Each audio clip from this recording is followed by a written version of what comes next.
This is Hidden Killers Week in Review. A look back at the most prolific stories of the week. This is the Hidden Killers podcast with Tony Brueski. Featuring defense attorney, Hidden Killers daily contributor, and host of the Defense Diaries podcast, Bob Motta. The trial of Karen Read, it continues on, and more testimony, making more and more people confused. That's how I would put it. Joining me to discuss, Bob Motta, host of the podcast Defense Diaries. Go and download that right after you're done listening to this.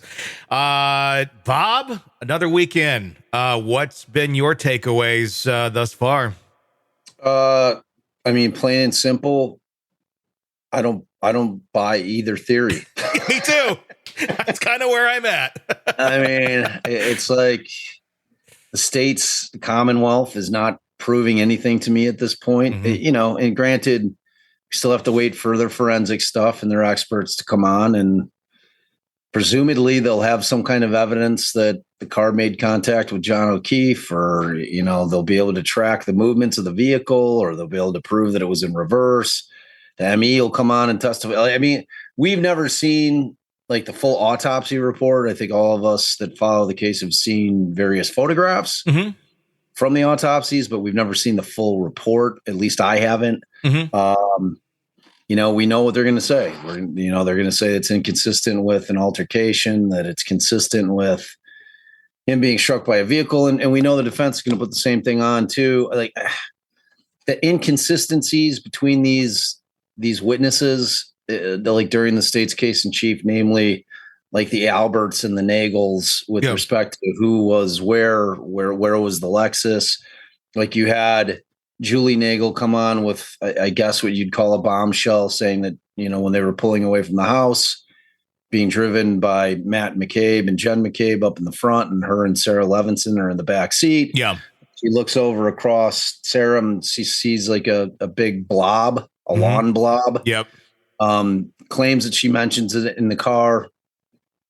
And, then for the first time ever on the stand yesterday, she says it was like 5 to 6 feet in length. Yeah. So, but then you've got, her brother giving completely different testimony that, the vehicle was still there when his sister came out to talk to him about staying at the party, because her testimony was that, like, when she was looking out the window, she saw the car make the 3 moves. And by the time she goes out and talks to her brother, it's gone. Yet there's no body there. They don't see anybody. To me, it's just a mess. Like, I don't know how a jury is putting this thing together in their minds in terms of this timeline and how they're reconciling all these inconsistencies with everybody. I don't know, man. It's observations from all different people at different points in time, and observations are not always the most accurate. It's not that anybody's making anything up, because I really don't get that vibe from anybody. What's your take on all the witnesses thus far? I'm not feeling anything in terms of anybody trying to hide anything, trying to cover anything up. It just seems like really just normal people going, here's what I remember, do with it what you will. Yeah, no, I get the same. And also include drinking, drinking was another factor as well. Everybody had been drinking for hours, starting, some of them were at McCarthy's and went to the waterfall and then to the house. Everybody was consuming alcoholic beverages last night, which is always going to affect your memory. Always. I don't care who you are. So taking into account those things, I agree. I think certainly there's been things that have come off as not necessarily lies, but certainly inconsistent. Sure. I thought that Brian Albert was kind of slippery with like why he turned his phone in. Like the timing of it seems a little weird, but does any of it point to like something went down in that house? Not really. But like, I'm not buying that she hit him with the car either. Like, I'm firmly in my own theory, which is that he slipped and fell and cracked his skull on that injury to the back of the head is, to me, completely consistent with somebody slipping, both feet coming out from under you. Yeah. You don't have the time to break your fall. You smash your head, like in the driveway. Yeah. And people are like, well, how does he get to the flagpole? Well, you don't die instantly. Yeah. If you smash your head, yeah. You could probably get yourself up to all fours. Maybe he goes down again, smashes his face, then stumbles over to, like, Yeah. Who knows? And to me, and then like I had a guest on yesterday, Andrea Burkhardt, who's super bright, an attorney.